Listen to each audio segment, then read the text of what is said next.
حسین یہ فرما رہے ہیں کہ میرے اصحاب ایسے ہیں جن کو میں نہیں جانتا کہ اس سے بہتر اصحاب ہوں. اور امام کے اصحاب کیسے ہیں؟ جو یہ کہہ کے جا رہے ہیں السلام علیکہ یا اے مومنین کو. اور امام کے نیچے سے مسلح کھینچ کر. یہ کون ہے؟ یہ وہ نہیں ہے جو چلے گئے، یہ وہ ہے جو امام کے ساتھ تھے، جو اپنے آپ کو امام کا صحابی کہہ رہے تھے.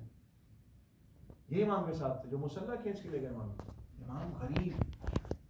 ہم جناب ام رباب کا ذکر کرتے ہیں، ہم جناب ام لیلہ کا ذکر کرتے ہیں. یہ وہ خواتین کہ جو اپنے وجود کو شرف سمجھتی تھی کہ ہم اس گھر کے اندر آ گئے. اور ایک وہ جودہ بنت اشعث لعنت اللہ علیہ کہ جس نے زہر دیا. تو امام مظلوم، امام اکیلے تنہا. اور اس تنہائی کے اندر اب وہ 10 سال کا زمانہ ہے کہ جہاں پر امام کوشش کر رہے ہیں کہ آگے تک بات بڑھائیں، لیکن وہ ملعون جو شام میں بیٹھا ہوا ہے اس کے لیے امام حسن سب سے بڑی رکاوٹ ہے. وہ جو امام سے ایک صلح نامہ کیا ہے اس کے اندر ایک شرط ہے کہ جب تم مرو گے تو پھر کسی کے پاس نہیں جائے. یہ بتانے کے لیے کیا ہے، انٹینشن کیا ہے اور اس کی کوشش ہے. تو ان 10 سالوں میں متعدد مرتبہ امام کو زہر دیا گیا ہے. متعدد مرتبہ میں بھی میں نقل کر رہا تھا، صبح ہی میں پڑھ رہا تھا روایتوں کو، تو اس میں روایت ہے کہ 60 مرتبہ امام کو زہر دیا گیا 10 سال میں. 60 مرتبہ کوشش کی گئی. دیکھا اگر امام نے ایک ایک نمازہ بھی کھایا ہو زہر کا تو اس وقت جسم کا حال کیا ہوگا. اور اس آخری زہر کے لیے اب اس کی کوشش ہے اور اس نے اپنے نمائندے کو بھیجا اور کہا جا کر ایسا زہر لے کر آؤ کہ جو ایسا کاری ہو. اور یقیناً آپ جائیے گا جب یہ مصائب کے آپ ان ٹکڑوں کو پڑھیے گا کہ جس امام کو بھی زہر دیا گیا اس کی حالت مختلف تھی. ایک امام کو دیکھتے ہیں کہ جن کی پیاس کی شدت ہے، وہ زہر پیاس کی شدت. ایک سامر الحجج کو دیکھتے ہیں کہ جب زہر کھا کر باہر نکلے تو اب اتنی طاقت نہیں ہے کہ کھڑے ہو کر آ جائیں. متعدد مرتبہ بیٹھے اور پھر یاری کہہ کر کھڑے ہوئے اور پھر گھر تک پہنچے. لیکن جو زہر امام حسن مجتبیٰ کو دیا گیا نا، وہ زہر ایسا خطرناک زہر تھا کہ جس میں روایتیں یہ لکھتی ہیں کہ کتنا اثر ہوا اور کیسے اثر ہوا. لیکن کیسے دیا گیا؟ گرمیوں کے دن تھے، امام روزے سے تھے اور روزے سے رہتے تھے امام، مگر یہ کہ کوئی عذر شرعی موجود ہو کہ امام کو کہیں مسافرت کرنی ہو.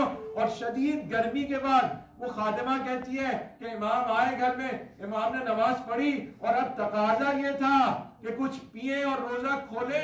اس ملعونہ نے امام کے پانی میں وہ زہر ملا دیا اور زہر جب ملایا تو وہ زہر ایسا خطرناک زہر تھا کہ اب امام کا جسم کٹنے لگا. کہتے ہیں کہ جو سب سے نزدیک گھر تھا، اس لیے عرض کرتا ہوں کہ جناب زینب صرف حسین سے محبت نہیں کرتی تھی، جناب زینب حسن سے بھی محبت کرتی تھی، کیونکہ ماں کی تصویر ہے. ماں حسن سے بھی محبت کرتی ہے، بڑا بیٹا ہے، ماں حسین سے بھی محبت کرتی ہے. جب بی بی تک یہ پیغام پہنچایا گیا، بی بی آ جائیے، امام حسن کو زہر دے دیا گیا، تو روایتیں یہ کہتی ہیں کہ جب بی بی پہنچی ہے امام کی طبیعت خراب ہے، جو زہر جسم میں ہے اس کو اڈیلنا چاہتے ہیں. بی بی کے ہاتھ میں وہ تشت ہے. ایک مرتبہ امام حسن نے زہر کو اڈیلا، زینب نے دیکھا بھائی کے جگر کے ٹکڑے اس لگن میں موجود ہے. میں کہوں گا زینب برداشت کر لیجئے، ابھی آپ کو آنا ہے جب 11 محرم کو آپ کربلا کے میدان میں امام حسین کے جسم کے ٹکڑوں کو دیکھیں گی، رسول اللہ کو سلام کریں گی، السلام علیکہ یا ملیک السماوات، آسمانوں کے فرشتوں کا سلام ہو آپ پر. اور ایک جملہ کہیں ھذا حسین کا مرمل بالدماء مقطع الحاذا.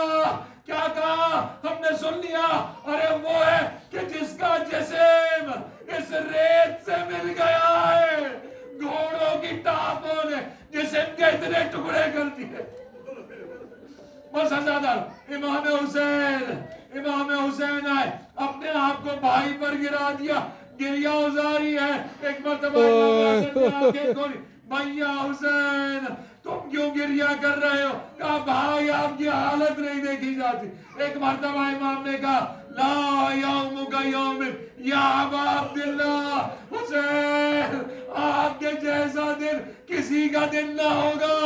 آپ میرے سرانے موجود ہیں, میری بہن حجاب میں کھڑی ہوئی ہے, میں اپنے گھر میں ہوں, لیکن کربلا کا وہ منظر جب آپ اکیلے ہوں گے.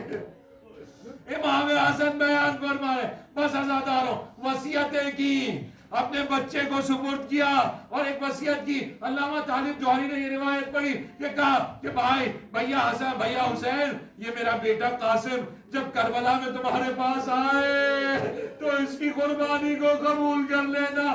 کیسے پالا تھا حسین نے اپنی اس قربانی کو کہ روایات میں کسی سے گلے مل کر. امام حسین نے گریہ نہ کیا, صرف قاسم کی باہوں میں باہیں ڈال کر اتنا گریہ کیا کہ غشک آ گئے. بس عزادار, امام حسن اس دنیا سے رخصت ہوئے, جنازے کو تیار کیا گیا. مولا نے وصیت کی تھی, بھیا حسین میری خواہش ہے میں اپنے نانا کے پہلو میں دفن ہوں, لیکن بھیا اگر دفن نہ کرنے دے تو خدا کے لیے کوئی خون نہ بہے,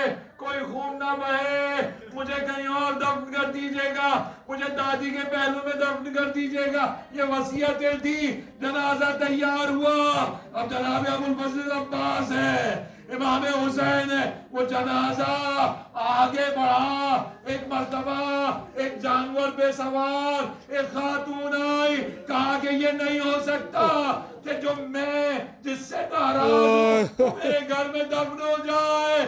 بات یہاں تک کہہ کر ختم ہو جاتی. ایک مرتبہ تیر برسائے گئے, امام حسن کے جنازے میں تیر پہ وسط ہوئے, جنازے کو واپس لایا گیا, تیروں کو نکالا گیا.